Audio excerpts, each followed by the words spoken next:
आप सभी भाई बहनों को प्रभु यीशु मसीह के पवित्र नाम से जय मसीह की। भाई आज स्टैनली के द्वारा बेहतर प्रतिदिन मसीही जीवन की संपूर्ण उन्नति हेतु दैनिक मनन जून 15 प्रथम बुलाहट क्या है। पाठ निर्गमन 18 अध्याय 13 से 27 वचन। मैं एक महान कार्य में लगा हूँ और मैं नहीं आ सकता। नहम्याह 6 अध्याय का 3 वचन। किसी भी वास्तविक जागृति का परिणाम होगा हजारों आत्माओं का राज्य में प्रवेश। शिष्यों की संख्या में वृद्धि का परिणाम समस्याओं में वृद्धि के रूप में भी होगा। उन दिनों में जब चेलों की संख्या बढ़ रही थी तब यूनानी भाषा बोलने वाले यहूदियों का इब्रानी भाषा बोलने वाले यहूदियों से यह विवाद उठ खड़ा हुआ कि प्रतिदिन भोजन वितरण में हमारी विधवाओं की उपेक्षा की जाती है। प्रेरितों का काम 6 अध्याय का पहला वचन। अपनी प्रथम बुलाहट से विचलित होने की बड़ी परीक्षा यहाँ शिष्यों के सामने थी, पर उन्होंने बुद्धिमानी पूर्वक स्थिति पर जय प्राप्त की। उन्होंने कहा, हमारे लिए यह ठीक नहीं कि हम परमेश्वर के वचन को छोड़कर खिलाने पिलाने की सेवा करें। इसलिए भाइयों, अपने में से 7 सच्चरित्र पुरुषों को चुनो जो पवित्र आत्मा और बुद्धि से परिपूर्ण हो कि हम इस कार्य का संचालन उनके हाथों में सौंप दे,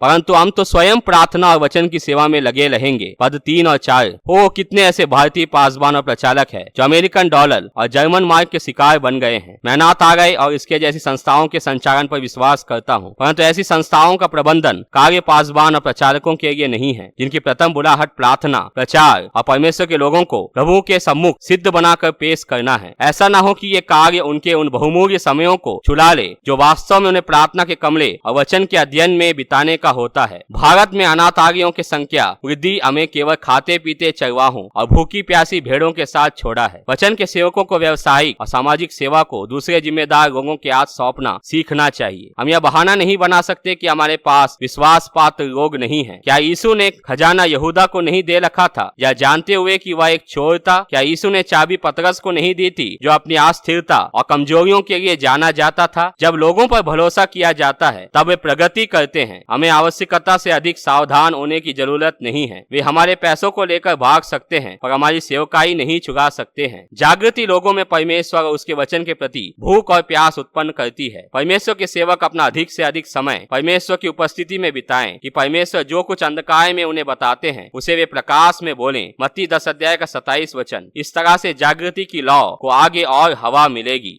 आप सभी भाई बहनों को जय मसीह की।